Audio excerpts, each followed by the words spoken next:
খারুই তো কেমনে হ্যাঁ ভাল্লুক ভাল্লুকের দেখা দিত এইভাবে। হাত ইয়ে করে খাড়া করতো। হ্যাঁ এইভাবে। কাপাসিয়ার মধ্যে এমন একজন মানুষকে একজনকে আমি পেয়েছি, আর কেউ নাই ভাল্লুকের পক্ষে সাক্ষ্য দিতে পারেন। উনি দেখাচ্ছিলেন ভাল্লুক কিভাবে দাঁড়াইতো। যখন ভাল্লুক দেখছেন তখন আপনার বয়স কি অনেক ছোট কি মনে হয়?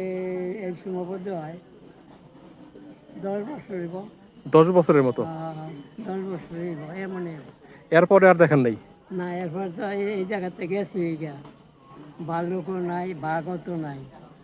এরপরে তো আস্তে আস্তে ভাল্লুক কিন্তু বেশিরভাগ আছেন কর্ণঘোষ এই দিকে। ওই পারে কর্ণপুরে। হ্যাঁ আচ্ছা, বড় বাঘে যখন চিল্লাইতো তখন কি ডরাইতেন না? ধরাইতাম না মানে মাটি কাঁপতো। মাটি কাঁপতো হ্যাঁ বাঘ চিল্লাইলে? বড় আসলে শেষ হতোই চিল্লানি শুরু করতো। শুরু হতো। বাঘরে কোনো সময় দেখছেন জিয়াতা বা মরা, মানে মানছে মারছে পরে গিয়ে এমন দেখছেন শিয়ারিরা মারছে? মারছি শিয়ারি দিয়ে আমি নিজে মারাইছি বা। আপনি নিজে? হ্যাঁ আমি মারাইছি শিয়ারি লিয়া দিয়া। এটা কি টিক্কা পোড়াটা নাকি? না বড়টা মানে আগের দিন একজনে একটা কুকুর ফালতো।